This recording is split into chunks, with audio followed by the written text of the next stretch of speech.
Hi, everyone. Welcome back to my Substack. Thanks so much for listening and Happy New Year. I don't know if I said it last time, but welcome to 2026.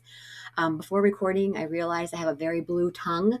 I apologize. You'll have to see that throughout this Substack video, but I ate a Starburst and it was quite honestly disgusting and very artificially flavored, which whatever, but it dyed my tongue blue. I just wish it would have also been tasty and worth it, but what are you going to do?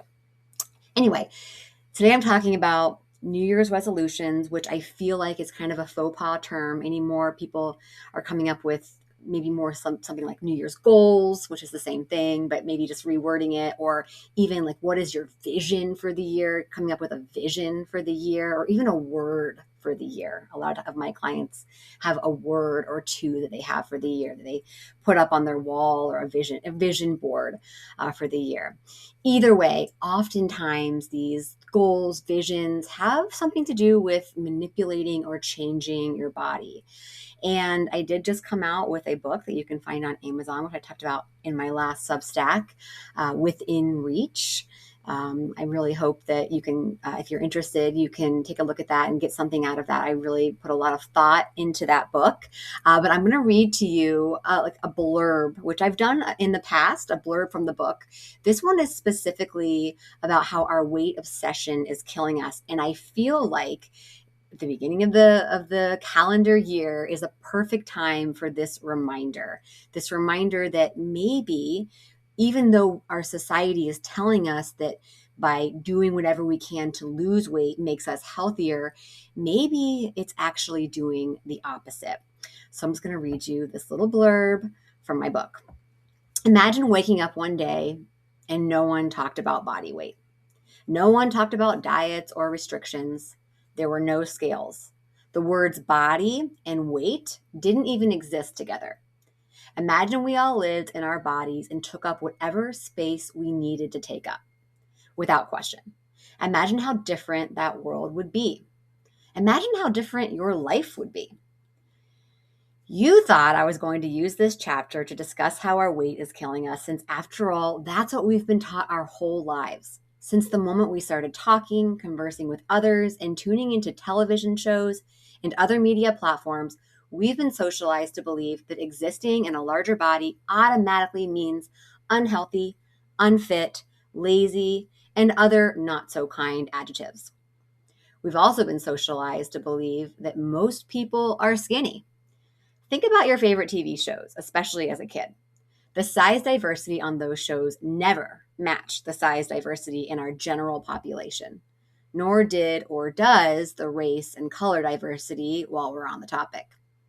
One study looked at the top 10 prime time shows and found that of 1,018 major television characters, 14% of females and 24% of males were either quote unquote overweight or obese, which is less than half their percentages in the general population.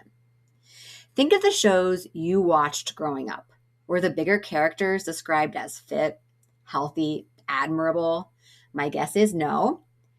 That is, if the show even had characters in different bodies other than straight sized, which is defined as US sizes from 0 to 14.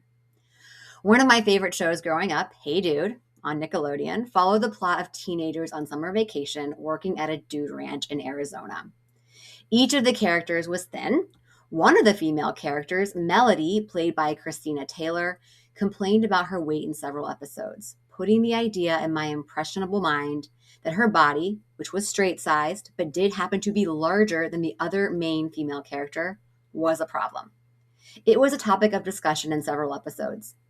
Salute Your Shorts, another favorite show of mine, depicted a character named Eddie, nicknamed Donkey Lips, who had a larger body and was known as the goofball, the troublemaker, the gross one who farts in the beginning of the credits. When you look up his memorable quotes on Google, you'll find I ate it all. Subtle cues to me, you, and to any young, impressionable child that living in a larger body or being the larger one means living with lesser values. These damaging images and ideals are dangerous for many reasons. They cause us to put undue pressure on ourselves to get to a specific weight. I often meet with clients who first care about losing weight and second care about changing their health behaviors. It is our health behaviors and consistency in those behaviors, not our body size, that have the most effect on our health. If you want to hear more and learn more, I encourage you to click the link at the bottom of this page and order my book. I would love it if you would read it and give feedback. I'm open to any kind of feedback. Obviously, it's great to have positive feedback, but as an author and as a human, you have to be open to any kind of feedback. And I am open to anything. I am all ears. I would love to hear your perspective on what I just read as well. What are your thoughts on that? Do you think that our weight obsession is killing us? Can you think about your own life and maybe start to think about how some of your behaviors might be more related to trying to manipulate or change your body versus just trying to be a healthier person? I'd love to hear from you. And thanks